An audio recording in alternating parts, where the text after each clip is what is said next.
So Nick, thank you very much for joining me today. Perhaps for the people watching or listening who don't know all that much about you, can you just give me a background to how you got to where you did, how you set up your charity, the Mancunian Way? Where did you come from, basically? So, in a nutshell, I was just a kid off a council estate in South Manchester. Went to a really poor school. I mean, when I say poor, I mean failing school. One of my teachers got stabbed 42 times in the chest, another got sexually assaulted. It was a rough school. It got closed down the year after I left. That's how bad it was. No father at home. I drifted all the way through my teens and my 20s, not knowing what I was going to do. And then, like most things in life, an opportunity comes along that you take. And I started working for a local council, working with young people, trying to stop them getting involved in crime. And I had a flair for it. And the reason why is because I was that kid on that street corner causing problems. Yes. So when I was talking to kids and parents, I was saying, that's an excuse. Don't tell me that rubbish, because I know you're lying, because that's exactly what I would have said when I was your age, sat in this office as well. Yeah. And I excelled at that. And then in 2011, the big cuts came to all the councils across the country because austerity just kicked in. Manchester lost something like 50% of its budget, had big choices to make. And my job and my team's job all went. And I decided to take the opportunity of taking voluntary redundancy. And I decided I was going to plough it into my own charity and carry on the work I'd been doing and pioneering for a decade, but do it better, because there'd be no red tape by the council. Can you explain to people what the Mancunian Way's core idea was? What are the main values that you're attempting to achieve? Yeah, so Mancunian Way started off as a young person's charity, working on the streets with the kids who we suspected were causing an issue or getting involved in low-level crime. And the philosophy behind it is personal responsibility. And what we do is we don't take excuses and rubbish off young people about how this country is unfair, how this country is one of the worst countries in the world. And we're like, are you joking? You live in one of the best countries ever in the world. And if you can't make it here, it means you can't make it anywhere. And the reason why you can't make it here is because, we give them a list, you're lazy. Your expectations are too high for a 17-year-old. You don't know how to read and write. You don't know what working entails. You're expecting someone to do all the hard work for you. And we have some real frank conversations with these young people and try to get them onto the path of personal responsibility. So how does that go down? Because I mean, I used to be a teacher, I've worked with kids, and I used to be a child myself. So I know that young people don't tend to respond well when you tell them that something is their fault. Do you find, though, that this has been, well, it must have been an effective strategy for you. How is it that you've made that work where others can't? It's because I employ the best staff. So I employ staff who have the most fantastic engagement skills you'll ever see. They can walk up to a group of young boys in a park at 10 o'clock on a Friday night in the rain, in a pitch black park, and have them laughing in 30 seconds. That's a skill you can't teach. So we go onto the streets. All this work is done on the streets. Yeah. We get on the streets, we start introducing ourselves, we're chatting. We don't stay too long the first couple of times you're meeting, because you freak them out. They think you're undercover police. Right. But over time, you build up relationships. And because you're on their turf, in their space, and they can walk away at any time they want to, then that fosters respect. So if they don't want to listen to you, it's like, oh, just walk away, which is absolutely fine. And you find the ones who stay are the ones who know there's something better. They just don't know where it is, how to see it, and how to grasp it. So you've got this ethos of personal responsibility, which, as I say, I find it incredible that you can convince children and young people, particularly those who are offenders, to start accepting. And what is the success rate of that strategy? You know, I mean, is that a fair question? Can it be quantified? Yeah, even? the first thing I need to say is we have more failures than successes. Okay. So that's just being purely honest, because we're not miracle workers. Yeah. But the ones we do help not only changes their lives and their family lives, it also changes the neighbourhoods where they live. Right. Because these individuals now are not committing crime, are not engaged in antisocial behaviour. They've got a better chance now of raising their future children in a more positive manner. So we're not changing the whole city we work in overnight, waving a magic wand. We're chipping away all the time. And sometimes the success might be, we haven't changed their life, but now they know they're not going to be selling cannabis because they know they're going to get caught, and they know the consequences of that. So it depends how you judge success. Yes. We're not changing these young people into brain surgeons. We're trying to give them the help and advice and the guidance they should have got at home, but haven't, so therefore they're making poor choices. We want them to make positive, informed choices. Where they go with that is down to them as individuals, but we need to give them some of the back catalogue of what they've missed at home. So the counter-argument to that, if I can just put it to you, is the idea that, you, as you say, this is one of the most incredible societies to live in the world, in the history of the world. We have a lot of opportunities here. But within this society, people are advantaged or disadvantaged at different levels. People can come from absolute penury and have nothing and no role models, issues within the family, drug addiction, etc. What would you say to someone who presents that argument to you and says, look, sometimes people are products of their circumstances and sometimes it's not their fault that they've ended up in this situation? That's how we started conversations. We started the conversation by saying, life's not fair. And it really isn't fair. You can achieve and you can get success, but let's be honest, you're starting 2 miles before you even get to the starting line, because you live in this environment, because your dad is, in jail, and because your mum is a heroin addict. You're starting further behind, but that doesn't mean you can't finish the race. It just means it's going to take you longer. And we're here to help you with that journey. So is part of the battle then overcoming the inherent resentment that a lot of people will have about their circumstances? It's never resentment, it's apathy.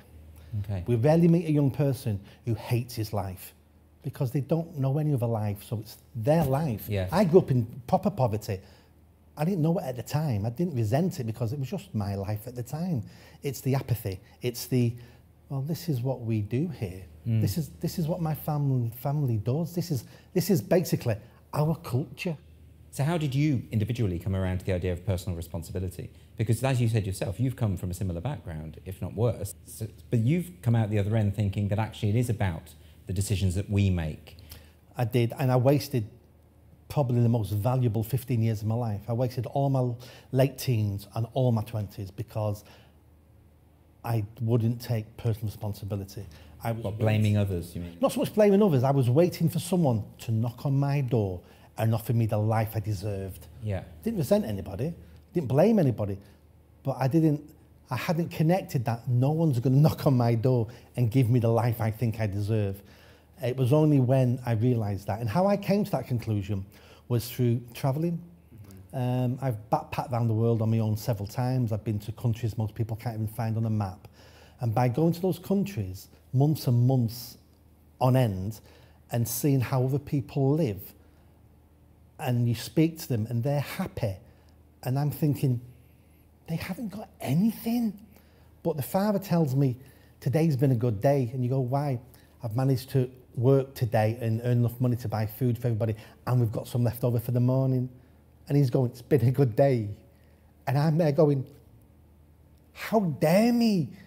How dare me think my life isn't great when I've never, ever been hungry. And it was those encounters of people who had a better quality of life than me because they were happy. And what I realised was they were happy because they had family who they loved, and they had family who they took responsibility for. And that's when I started connecting the dots, going, I'm only looking out for myself, and it's lonely. And that's when I decided one day, no, I'm gonna start working, proper working, and I'm gonna see where this takes me. And within weeks, I noticed my life was already better.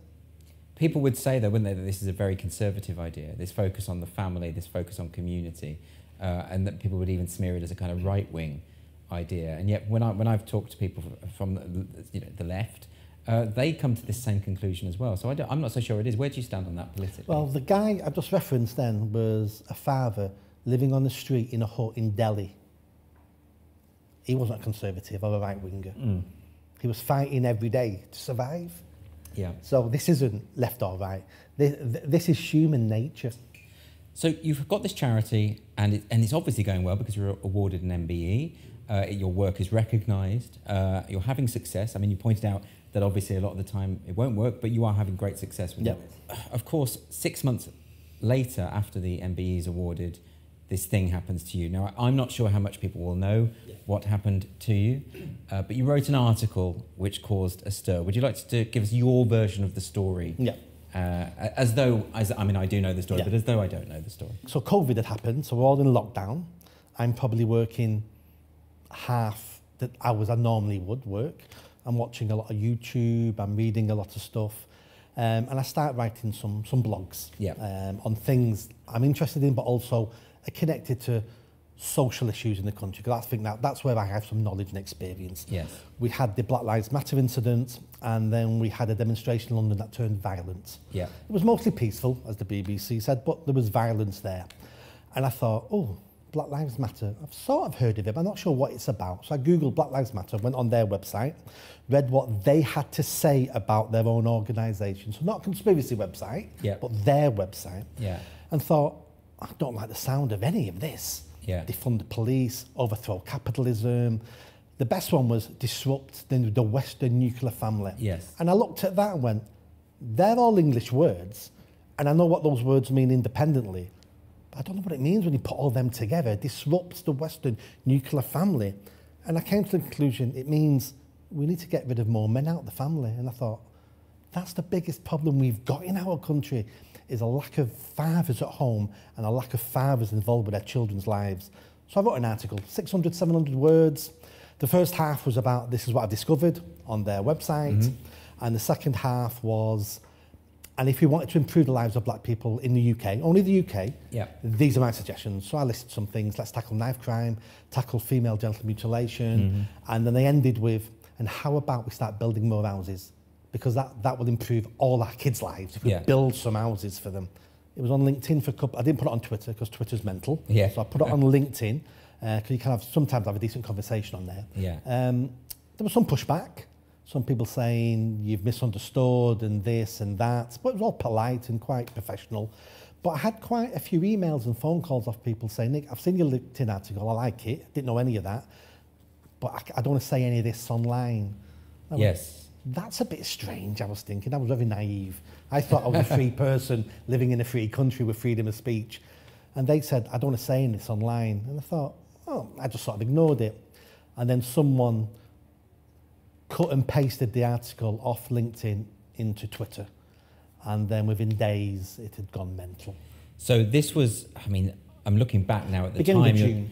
Yeah, I mean, there was a kind of moment at that time where the conversation about this subject was very, very difficult. And, you know, I remember I wrote an article about Black Lives Matter at the time, trying to tease out some of these points and saying we need a conversation about it. But I couldn't get it done within, it was a long article, it ended up being a few thousand words because it was so tricky to write about without treading on people's sensitivities. And clearly you were writing at that time. But I did what you did, is that I'd looked at the website and it was incredible to me that journalists generally hadn't gone to their website to see what the values of the organisation were, because there were legitimate things to criticise there. And that wasn't going on because any kind of criticism was deemed as racist, effectively. And this is what you were accused of at this time, in spite of the fact that a lot of your work has been with people of different ethnicities and this kind of thing, you know. So what happened next? Once the accusations started coming in, presumably through Twitter, am I right? Yeah. So accusations started on Twitter, bit of a storm on there, and I saw what was going on. It was like, oh, didn't expect any of that. Yeah. Keep your mouth shut, and hopefully it'll go away. And that was my initial response.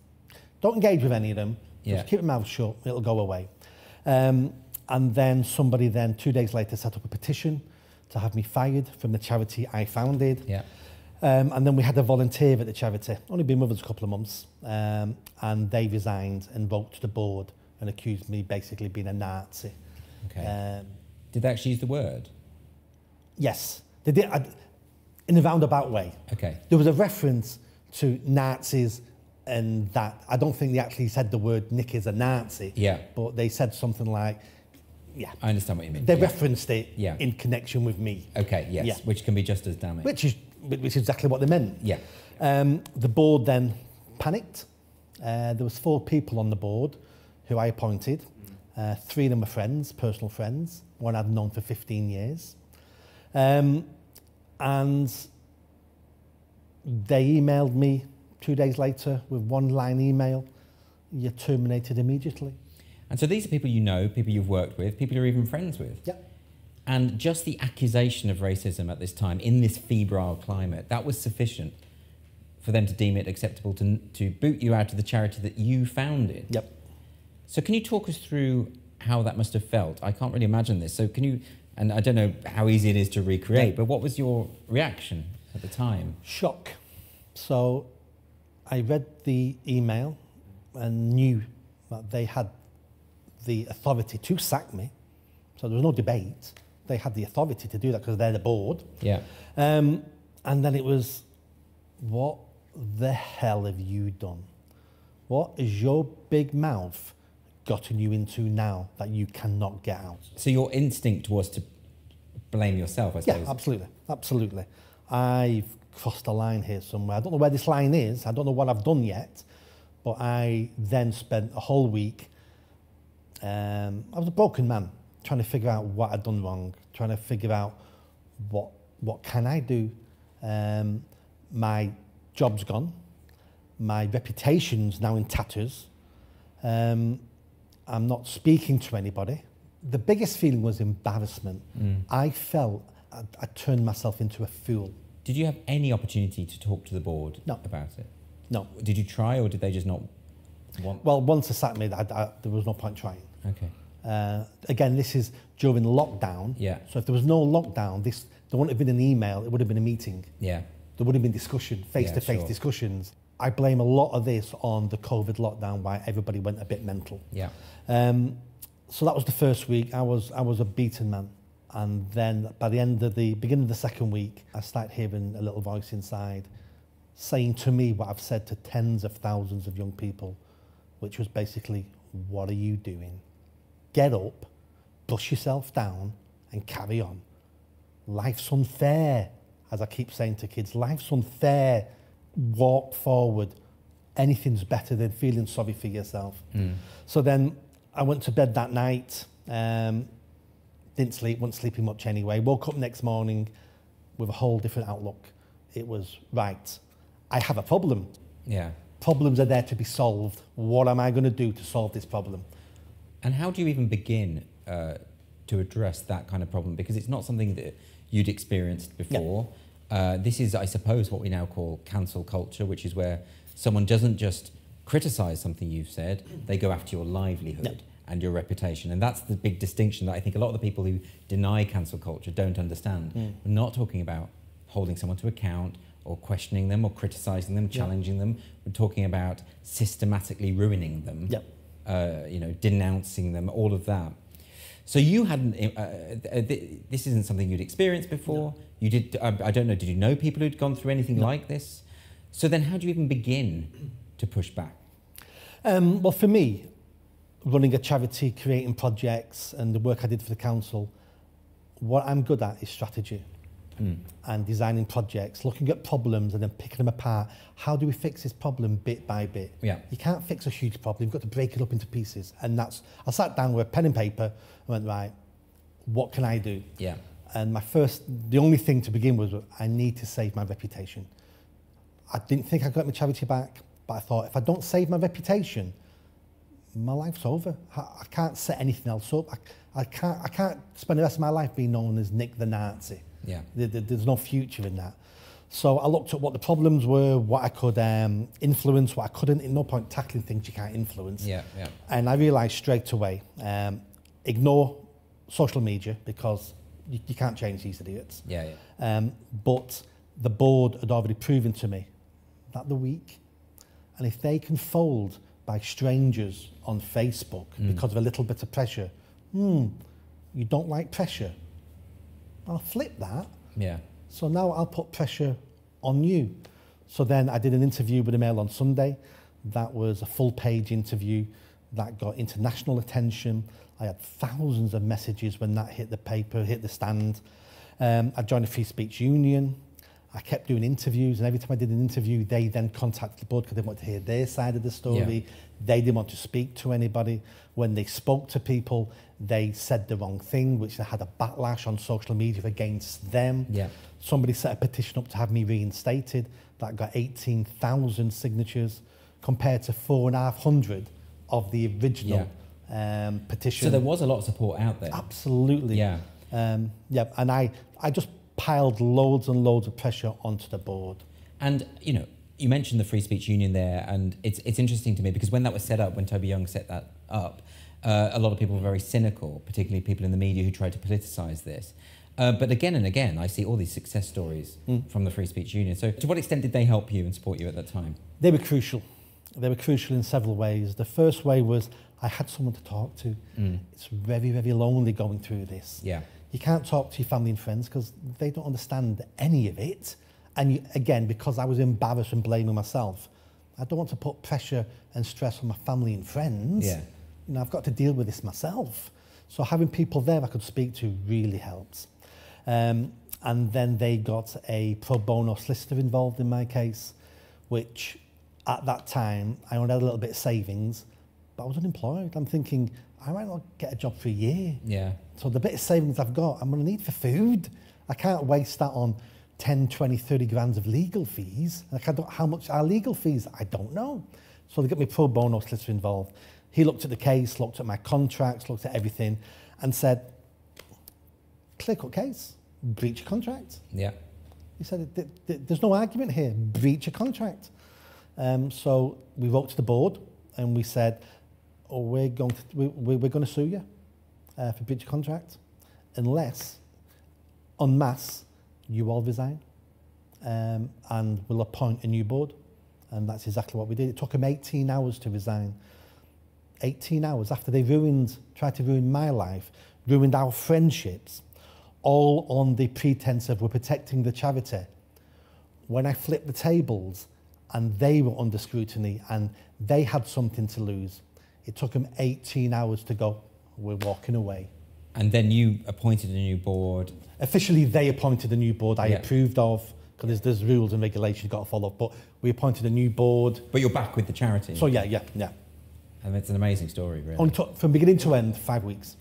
Do you have any contact with the former friends who were on that board? No, I'm hoping one day they reach out and they explain themselves. Because it would be interesting to know, wouldn't it, their thought process behind this. And that's my suspicion is fear and intimidation. They're worried about the power of social media. Yeah. And I think a lot of people, their instinct is just to simply capitulate, but it's not the moral thing to do.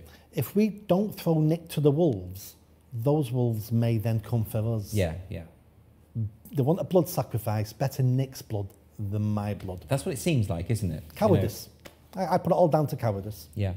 The idea of trying to restore those kind of friendships, it almost seems impossible these days. I don't think it could be restored, but I think I deserve an explanation at some point in the future. And then what do you say to people who, I have this conversation all the time where people say cancel culture isn't real.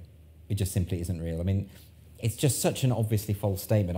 I often struggle actually to get beyond, other than listing example after example after example. And if people are confused about that, they're all online. You can find this stuff. I think people assume it's just about attacks on powerful celebrities. But cancel culture affects predominantly normal working people, because those are the people who can't fight back, who can't push back against it. Have you come across, given what has happened to you, it would be quite hard to look you in the eye and say cancel culture doesn't exist, but have people tried to say that to you or argue that? They're having some of the debates I've done at universities, yeah. The opposite is, it's not cancel culture, it is holding people to account culture. It's Right. like, well, I'm quite happy to be held accountable. Yeah. And the article I wrote, no one ever criticised any point in my blog. So it wasn't a particularly contentious... It was their website, so you couldn't point someone out and say, that's racist. Well, want to reduce knife crime. Well, that's not racist. That's like, well, let's save people's lives. Yeah. The argument I got against me for that was, how dare you, writing while white? How dare you, as a white man, comment on a black issue? That really was the accusation against me. So a lot of this really is about identity politics. Identity, yeah. And where do you think this has come from? It's now a dominant force, I think. Yeah. I think it's that combination of cancel culture and identity politics, a mistrust of free speech, these kind of things which tend to all go in tandem. If one believes in one, they believe in the other. Where do you feel it's come from, and how do we push back against this? I think it started, from what I can see, probably the 60s, started with feminism. Females grouped themselves together as an identity, that we're women, we're feminists, we want things that are good for us. even though at that point in the 60s they had some valid points. But I think it started there and it morphed. Every generation it morphed. So do you see it as, well-meaning civil rights movements from the 1960s where actually, arguably, I mean, I would say, surely identity politics is a positive force at that point because you're in an oppressed class and therefore you do need to band together. But using the same strategy now in a culture and society which has completely different problems, am I right in thinking that that's what maybe causes the problem? It's become a business. It really has become a business. So we have some of these groups, from the 60s, 70s, 80s. Stonewall's a good one. Yeah. Stonewall should have folded once there was gay marriage. Right. There was no more fights to have for the gay community. They should have said, job done, we're going to close down, and that's the end of it. But you accept, though, for instance, like you talk about feminism and Stonewall, there is still misogyny, there is still homophobia, there is still racism, and of course Black Lives Matter would say that that's their priority. As I said at the beginning, life's unfair. But you do believe that we should tackle those things? Yes, everything needs tackling, but we're at a stage now where when we were looking at the civil rights in America, those people didn't have access to the political system to make the change they wanted. They were arguing to get political change. We're not arguing that now. What we're arguing now is we're looking at niche issues and we're saying we're going to fight for this niche issue. What we need to be doing is improving the lives of everybody. So let's look at Black Lives Matter in the UK. Yeah. And they're like poverty over affects the black population in the UK. There's reasons for that. Immigration, immigrants who come over are normally poor people who come over. Yeah. We don't normally get rich white people emigrating to the UK. So that's true. But if we tackled poverty, it raises everybody. It raises brown people, black people and white people out of poverty. Yeah. But we've got to a stage where all we care about is what affects me. It's become very niche, but also very selfish. And we've become a very selfish people. So, but do you take the point, though, that Black Lives Matter would also say that it's not just about poverty, it's also about systemic racism. It's about the idea that racism permeates all aspects of society. What would you say to that claim? I know that's what they say, but they're wrong. The institutional racism is a ghost. It's ghost hunting. I can't prove there's ghosts in this room. Yeah. You've just got to believe me that there's ghosts because I can feel it. And this is what you're talking about here, I suppose. We're getting into this emphasis on lived experience, which seems to be a central tenet of all these various offshoots of this movement. And of course, as you say, it's not something that can be disproven. If someone says that I just feel it exists, then maybe it doesn't exist. So, but we've had this before. So we look at, people who believe in ghosts, people who see the Virgin Mary in a cavern or on a golf course, people who see Elvis. I don't know how we explain this psychologically, but this isn't a new phenomenon. People going, because I believe it must be true. Or indeed, because I'm disadvantaged in certain ways, it must be because there's a problem with the whole of society. And that's a gold-plated excuse. So it's not down to me, it's not down to my work ethic, it's not down to my personal responsibilities because I'm being held back by this invisible structure. So I feel better about myself now because it's not me being lazy or stupid or not hardworking or not taking opportunities. It's this ghosty thing here that's holding me back. It makes people feel better that it's not them. So is it not possible, though, to believe in both? Is it not possible to say, look, there might be some elements of the system or elements of, say, my background which have disadvantaged me, and these are things that we can change and can improve, but at the same time encourage people to foster a personal responsibility? Could we not do both of those things together? And I think that's what we've always tried to do. I'm not saying for one moment we're all born equal. I say to young people all the time, you could be born 2 miles before you get to the starting line because of your background, but being 2 miles behind the starting line and then going, well, it's not even worth entering the race because look where I'm starting. And the answer is, you need to join the race. You need to join life and do what you can do. Life's not fair. Maybe you won't even get much past the starting line, but do you know what? You'll learn from that, and your kids will. So, how do you feel about the idea that that we do have to address poverty, and that we do have to try and make opportunities more equal for people as a rule in society?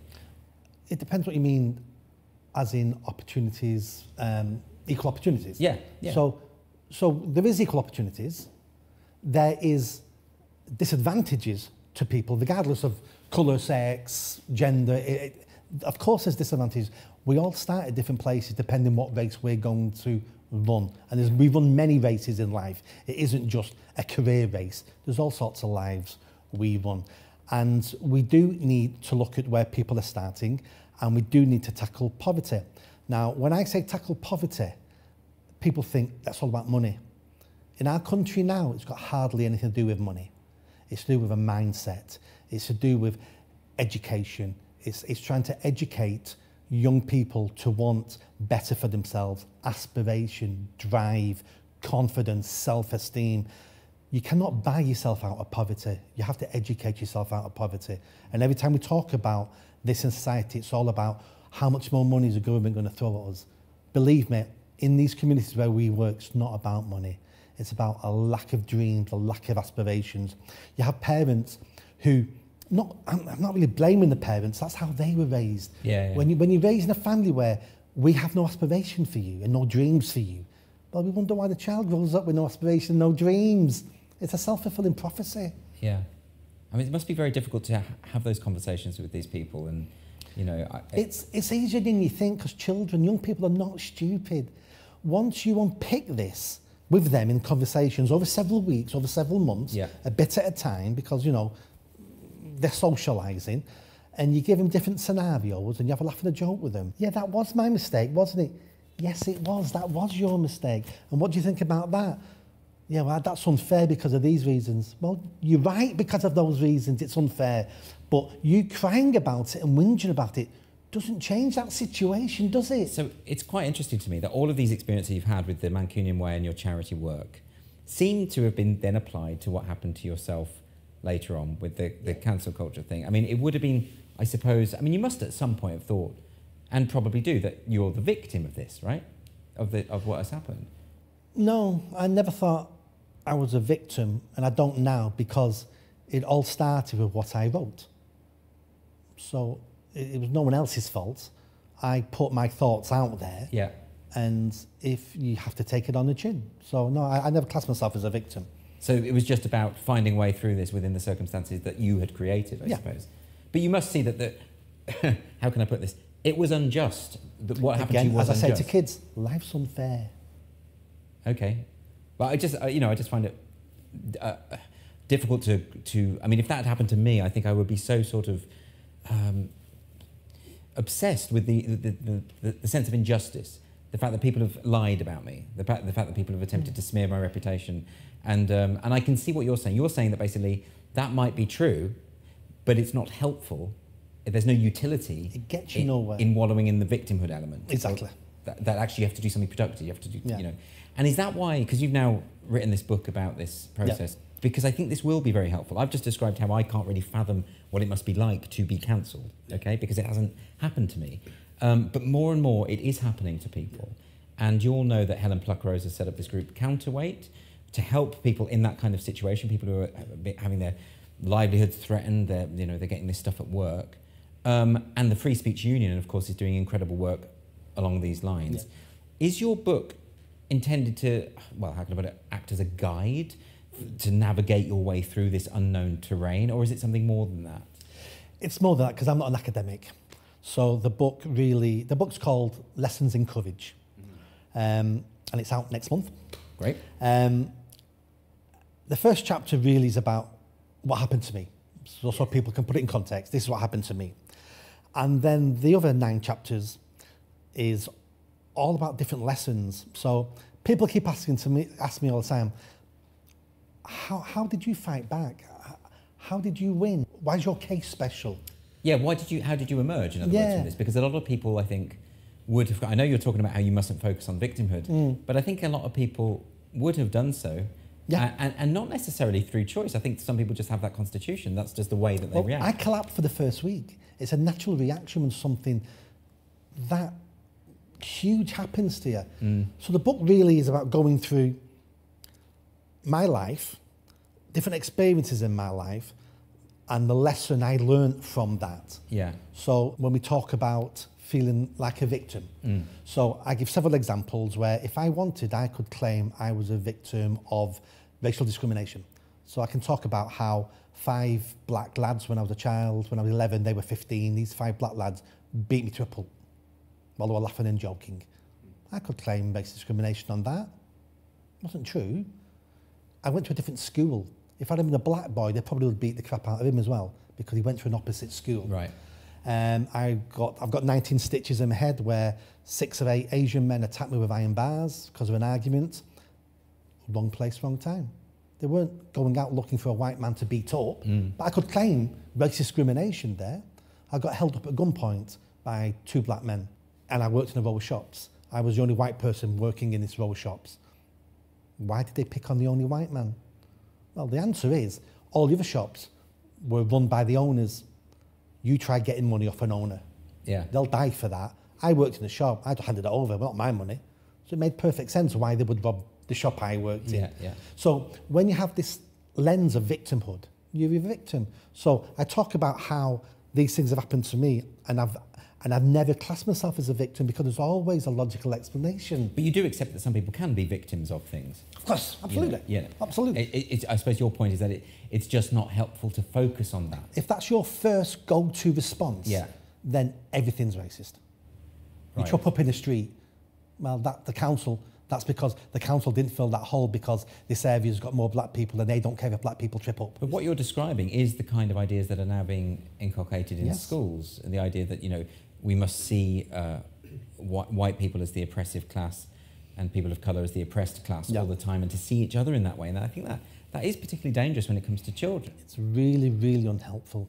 I mean, we almost got to a point where people really didn't see colour anymore now. It really wasn't an issue. You look at all the government questionnaires and studies about, would you mind if your daughter married somebody of a different race? It compared to 20, 30 years ago. Yeah, it's massive difference. It's massive now. Yeah. And we're almost there.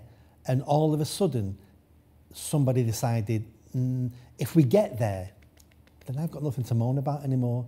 Or my project won't be needed. And so if I'm earning 20, 30, 40, 50 grand a year because I'm running this race relations project, if suddenly we declare we haven't got a race relations problem anymore, I'm out of business. Yeah. And a lot of it now is all about people's pensions and people on the gravy train of looking for conflict so they can say, and I'm the person who can solve it if you pay me.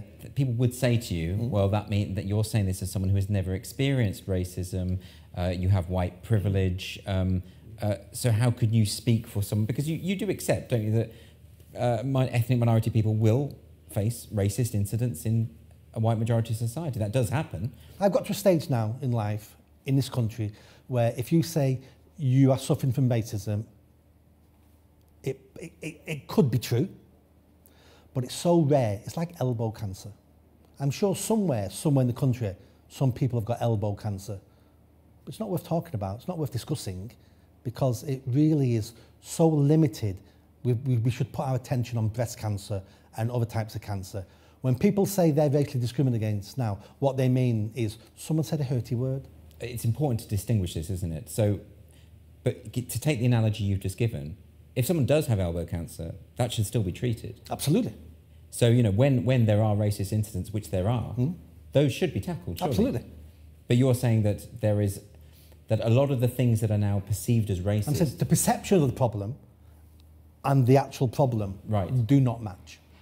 So I think people would say to that, it sounds like you're saying racism isn't a thing, or that you're denigrating the idea of tackling racism. We should tackle all problems in society. And that's sort of the criticism that came to you when you wrote that article, isn't it? Is that because you're criticising this group that stands against racism or purports to, you must therefore support racism, which is a kind of binary thinking here. It's an unwillingness to have the discussion, isn't it? Do you address any of this in your book? Because the reason I ask is because it's about courage. And one of the questions I get a lot from people is about, I want to take a stand. I want to be more vocal about this problem. But if I do, I'll end up like you. So what do you say to that? I mean, that's a real concern. Isn't it? Well, I think it's chapter 9 in my book. I sound like Jordan Peterson now. Yeah. Chapter 9 in my book. You've got your 10 rules for life. He's a 12 rules for life. Yeah, in chapter 9, I have 12 rules of how to develop courage. Yeah. It's like half a page Okay. per one. And I wrote chapter 9 because when I was writing the book, I was putting stuff on Twitter and Facebook. This is what I'm doing. And a lady contacted me and said, oh, I'm looking forward to your book. I'll read it. I'll buy it. Yeah. Are you doing a chapter on how we can develop courage? Because there's no point telling everybody about what you did and your life experience and how you had these skills if you're not leaving people with what they need to develop because they've not had your life. Yes. And I thought that's an excellent point. So I did a chapter about that. None of this is about you trying to be Superman. It's the first rule is use the word no. No is the most powerful word we have in our arsenal against this.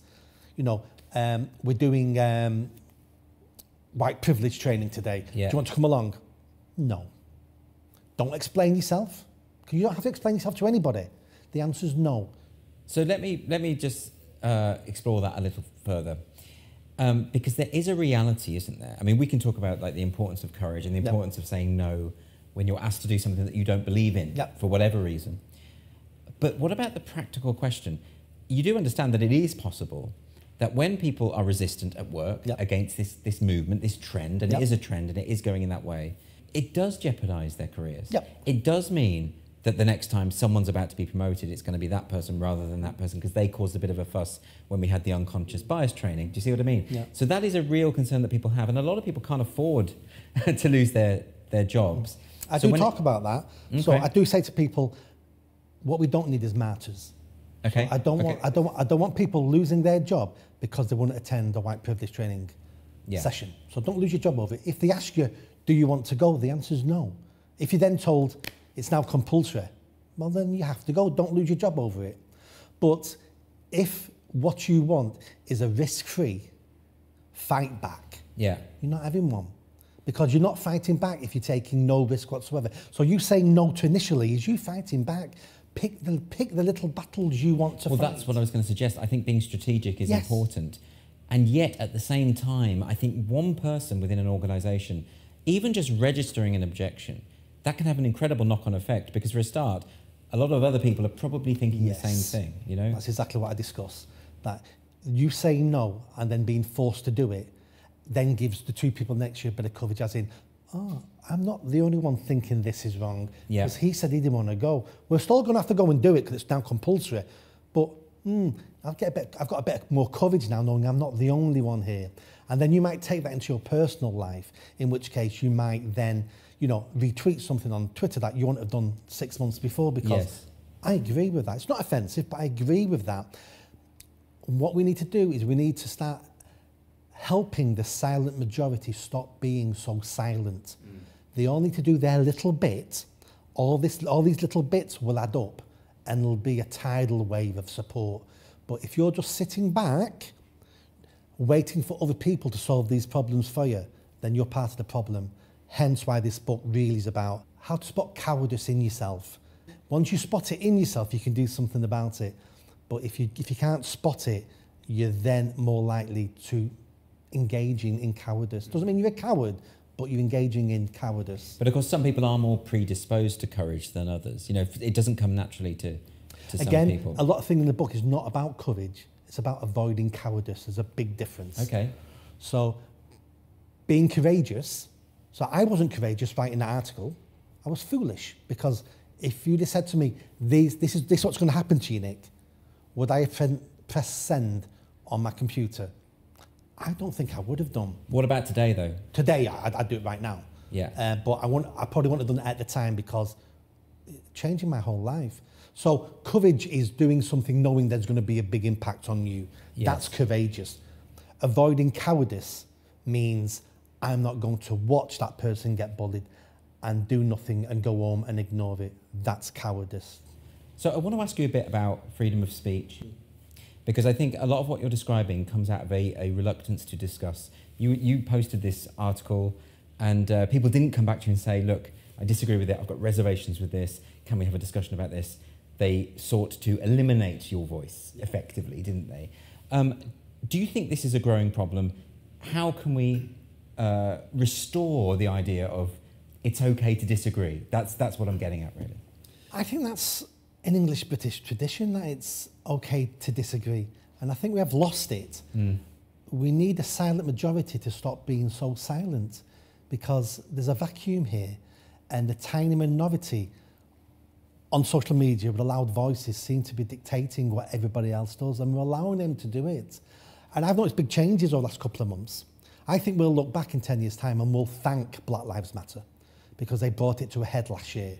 All this was undercover before that, and now quite a lot of people know about what's happening now. So I think now it's in the public realm. More people are fighting back and pushing back. But isn't there something, there's an innate kind of fear of unpopularity that I think comes with being a human being, and none of us like the idea that someone thinks badly of us, and maybe keeping quiet is just easier. You get an easier life, don't you? And isn't that why this happens? It's a good survival strategy. You know, we're animals at the end of the day. You know, over tens of hundreds of thousands of years, we've developed traits to help us survive. So cowardice is a trait that keeps you alive sometimes. Sometimes it can kill you. So these are all judgment calls. And we do want to be liked because we're a tribal animal, and we have to get along with people in our tribe, otherwise we'd all die 10,000 years ago. So all this is human nature. And the other side, you know, the intolerant side, are tapping into some of our traits and using it against us. What we need to do is push back against that and say, we can overcome some of these traits. You know, 10,000 years ago, tribal warfare was everywhere, but we don't do that now because we have dialogue. Yeah, but you say that, but then, you know, a lot of my job is to report on various things that happen in sort of what is known as the culture war, cancel culture, these kind of ideas. And it does feel like the stories are getting more frequent, not less. Yeah. As in, I mean, you sound, in a sense, quite optimistic. I'm very optimistic. But then why is it that it feels as though actually things are getting worse rather than better? I think that's a backlog of problems that are still going to come through.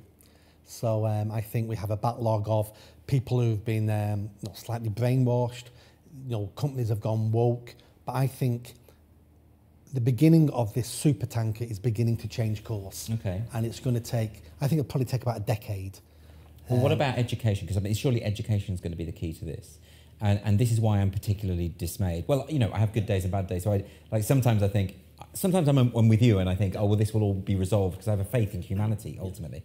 But then on other days, I think, actually, maybe we've left it too late. And the reason I say that is because I often speak to teachers. I used to be a teacher and I know a lot of teachers.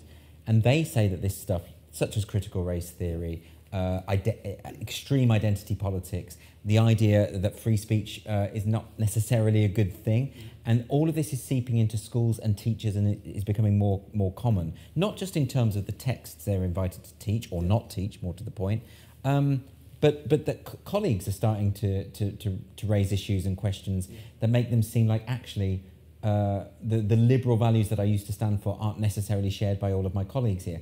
Now, if that's the case, and if that's happening at educational level, at primary school level, then what hope is there for the next generation? Because that's where we're creating the adults of the future. Yeah. Part of why I'm optimistic is our education system is poor. 18% of kids leave our secondary schools and are not reading or writing at an acceptable level. How many, sorry? 18%. Really? Yeah. Okay.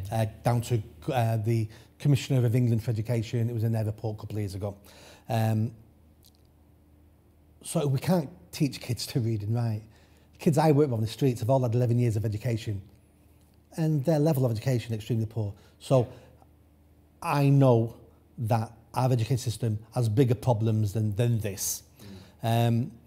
Things come in fashion. This is fashionable at the moment, but fashions come and go. Yeah, yeah. The big problem for me, I think, is universities. And the only way we're going to deal with universities is if we look at their funding. And I think only the government can do that. So I don't like banning things. I don't want to ban courses that universities run. But what I want the government to do is say, this list of courses, so women's studies and lesbian dance theory studies, you can still run those degrees if you want to, but no student will be able to get a government grant to do it because they have no benefit. But if you're doing chemistry or physics, In fact, we'll reduce the cost of your course because we need people who do physics and chemistry. Our university system treats every degree as equal, and they're not equal. Some are a load of rubbish, some are we really need. I actually think doing lesbian dance theory studies would be quite interesting. I mean, is there not a case to be made for education for its own sake and, you know, exploring an interesting topic? Why? That's why I wouldn't ban them. I just don't think the taxpayer should fund them. And when you do get a grant, really, the government is funding it. We are funding it. Yeah. Because I think something like 80% never get paid back. But then what about the arts? Say, what about something like literature? Because you could argue, couldn't you? Well, you know, you can become an expert in English literature, but that's not going to help you. You're not going to, you know, build any buildings out of that. You're not going to heal any wounds. But there is something to be said about the artistic health of a nation that's actually quite important. I'm a little bit of a Philistine when it comes to the art side of things. I'm probably not the best person to speak to, and I better not go on too much about it because I'll get cancelled for a different reason. Oh, different reason. Because it'll be my lot that are cancelling you. Yeah, exactly. I'm anti-art. Yeah. When you come off a council estate and you've been to a poor school and you're trying to get a job, and the kids I'm working with, when the government announces today, you know, on the budget about how much they're going to put money into museums and the Victoria Albert Museum, I go, what a waste of money. But you see, that's your experience, isn't it? Exactly, absolutely. You know. So I'm not saying it shouldn't be done, and I know lots of people will enjoy that. They're called the middle class. But the kids I'm working with on the streets makes no difference to them whatsoever. So you still should have it. So you think this is very much a class issue? Yeah. I mean, but then you have arguments such as that put forward by Roger Scruton and the idea that actually when you have a thriving artistic culture, which is reflected in the architecture, which is reflected in, you know, works of art on the street. I mean, and I mean good works of art, not you know, just frivolous stuff. That it actually can have a positive effect on all classes. It is a democratising thing because it's not just about the middle classes. Then it's about absolutely everyone. I mean, there is a case to be made there, surely. There is, but not if you can't read and write. So it's about priorities. Priorities, not if your dad is in jail and your mum's a heroin addict.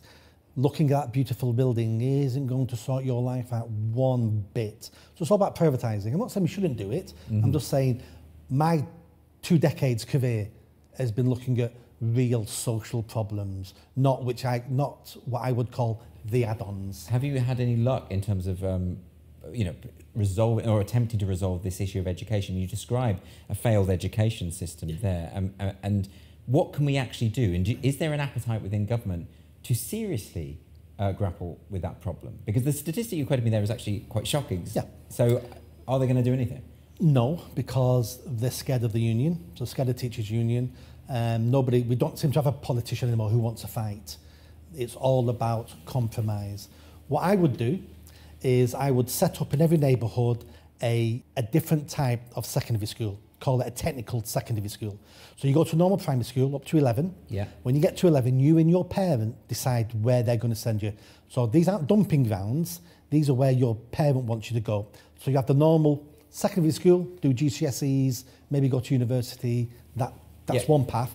Or you have a different secondary school called a technical school where you will go, you'll still do English and maths, but there'll be lots of other things you can opt into. So there may be trades. So you might start bricklaying at 13 to understand bricklaying, plumbing, electrician. You might want to be a gamer. There might be a computer section where people can do gaming. Yeah. You can be trained about how to run a business, do your taxes. There might be sections there about hospitality, how to be a chambermaid, how to work behind a bar, how to do stock control. So when young people leave at 16, 17, and they don't want to go to university, they're employable from day one. Could that not be resolved with just restoring the importance of apprenticeships and that kind of thing? And you know, and because there has been a move, hasn't there, from successive governments? We have to get everyone into university. Yeah, but actually, for a lot of people, I think, well, for one thing, you can earn a lot more from some jobs through apprenticeships, but also people have a more natural aptitude for that, and there's nothing wrong with that. Yeah. So apprentices is fantastic. We need more apprentices. I'm talking about the young people I work with on the streets. So when they're 14, 15, 16, 17, and I'm chatting to them, and they'll, can hardly read and write, and hated school, and you ask why they hated it. Well, we taught to them for 11 years. They hated every day, but we made them go every day. And a one-size-fits-all system that wasn't built for them. and they're tortured, and we wonder why they leave at 16 angry and violent and hating society. We tortured them. Where if they could have left with no qualifications at 15, 16, but with aspiration and dreams and knowing that I'm not academically gifted, I may be even low intelligence, but I now have some skills. That means I can get a job, and it might mean I can buy a house. It might mean I can have a family and pay for them. But at the moment, for 20% of the kids in our schools, they're basically holding centres for them until the spring of their 16th birthday, and then we open the doors and we go, there we go. You're just as unemployable today as you were when you were 5 when you came into the system, and that's not good enough. Do you think that any of this is relating to discipline or a breakdown of discipline? Absolutely. Not just within schools, but also within families?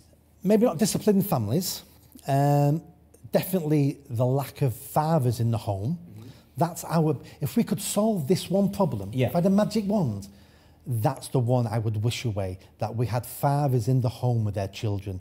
That would solve most of our social issues. Well, you're already pushing back against the social justice viewpoint, which is that masculinity is essentially toxic, right? So absolutely. So surely... No such thing as toxic masculinity. There's toxic individuals, not toxic masculinity. We need more fathers in the home, because fathers and mothers bring different things to the raising of their children. You know, a child will come in at 5 years old, 10 years old, cut knee, I fell off my bike. Mum will go, oh, what's gone on? Get the first aid kit, you okay? We're going to put a bandage on it. And your dad will go, shut up crying and get back out, you're fine. Of course, people would say, well, that's gender stereotyping, isn't it? Maybe the mother sometimes could do that as well. Maybe they can. Yeah. Maybe both will do it. But in general, that's their roles, because we're predetermined to be like that. And that's when the child then realises, I'm not fragile. You know, I can take a bump. I'm not going to cry. So when someone calls me a name, that's not going to hurt me, because I didn't hurt me when I cut my knee. So we need fathers in the home. They bring something that mothers can't bring. We need mothers as well. I'm not saying fathers, but I'm saying they're equal. Yeah. But we need fathers. But then in schools, you have the added problem, and as someone who's been a teacher, as I keep saying, you know, it is harder to discipline kids, because they know there are not necessarily consequences, really. All you can really do is talk to them in a stern way. I mean, what are you going to do? There's always consequences.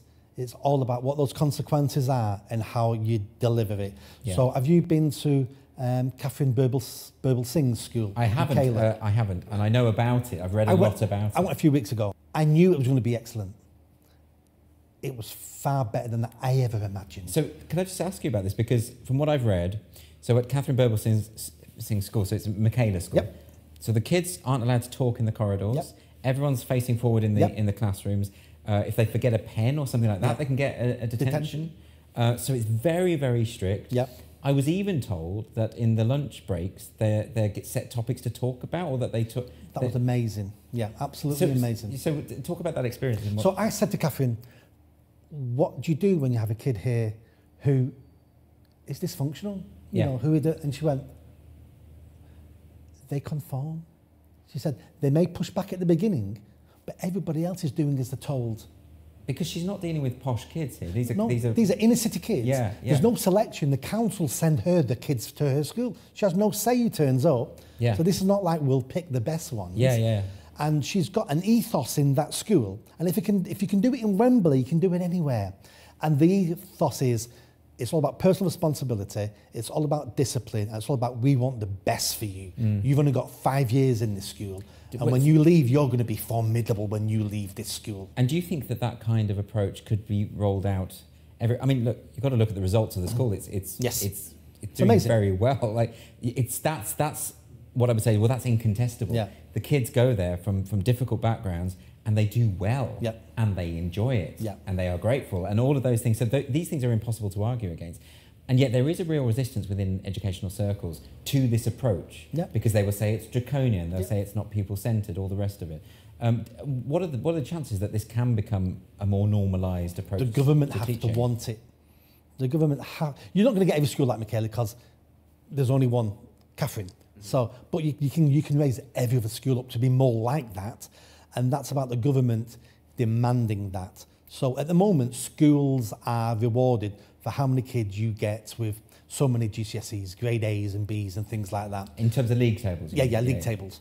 So what happens is you turn up at 11 years old and your academic achievement is really low.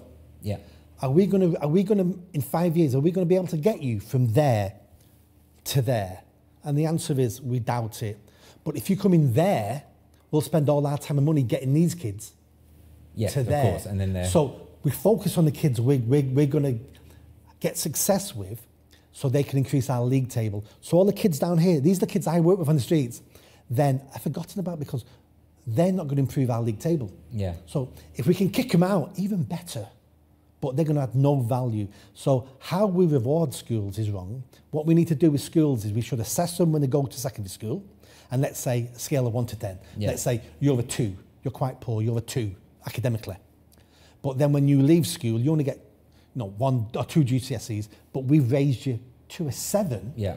That means we raised you 5 steps. Well, that should be worth more than getting a kid who was an 8 and now we've raised him to a 9 in 5 years. They call this value added within schools. And that's how we should judge schools more. The discipline is the major reason why the vast majority of schools fail. There is hardly any discipline in the schools. The teachers, I used to be based in schools as well, I've worked in schools. Yeah. They think there is, but there absolutely isn't. Well, some teachers that I've spoken to about this feel that the power balance is shifted too much towards the pupils.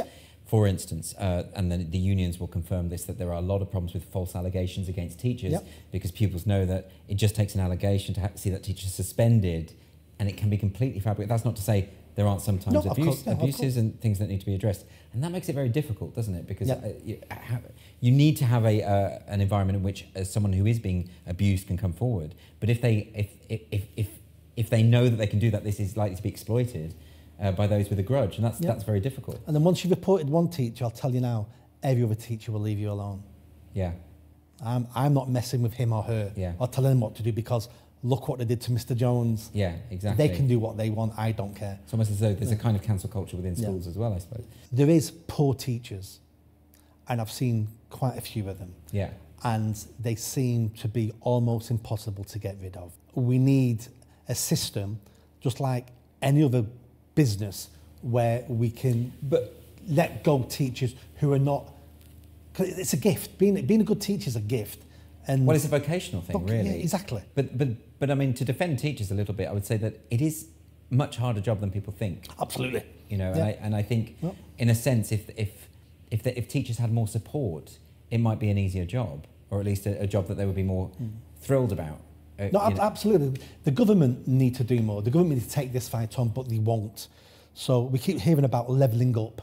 If we want to level up the north and the inner cities, 2-decade plan all around education, improve the schools.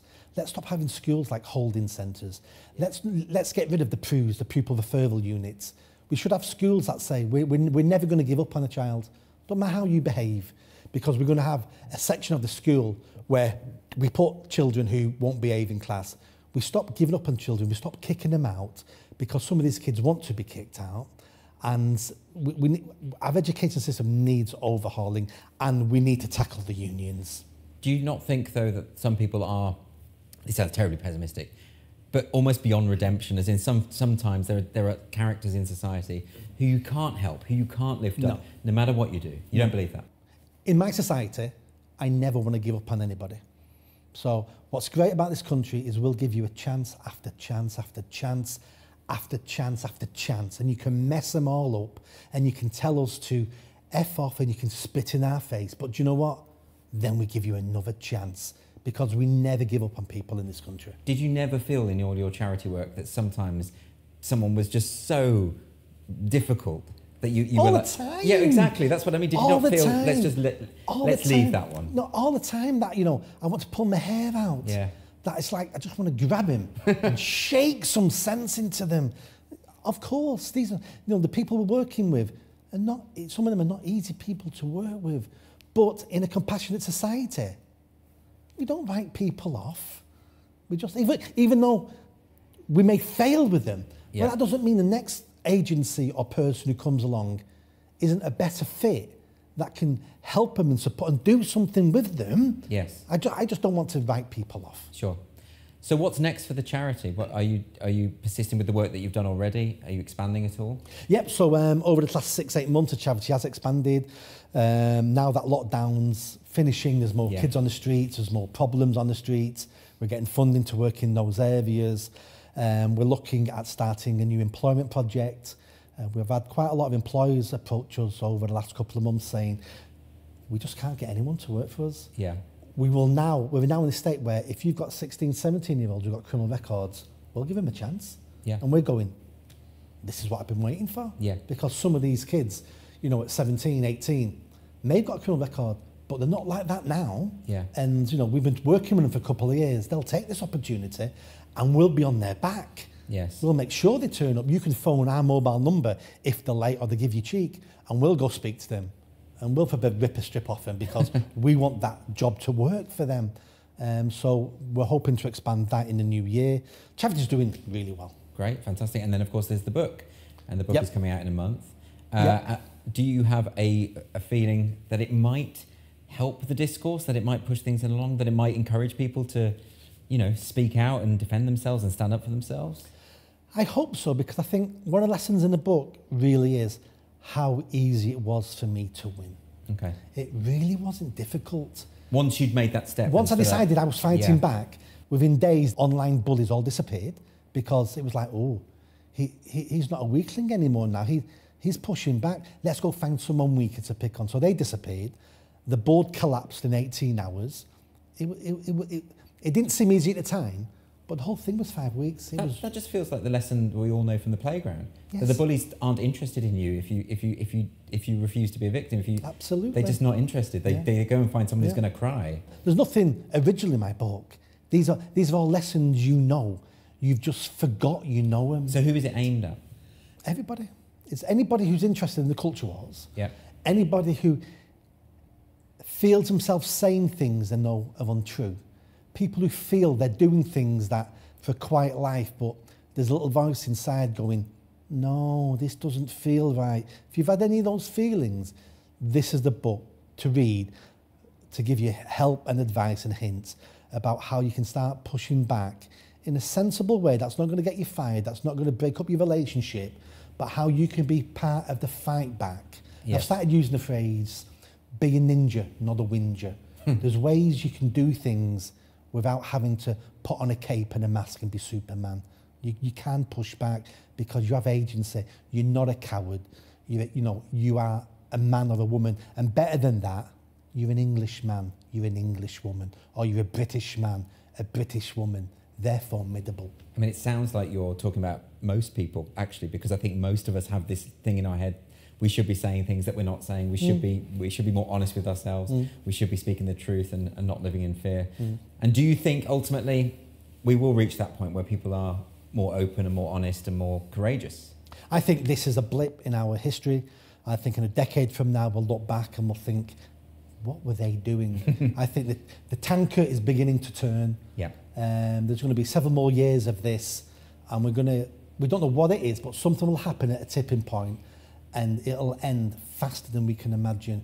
And then people will go, I can't believe that used to happen. And we'll go, but you were part of the problem. And they'll go, I would never supported any of that. And we'll have a load of denial about anybody ever supported any of this. Yeah, well, I hope you're right. I'm very, very optimistic.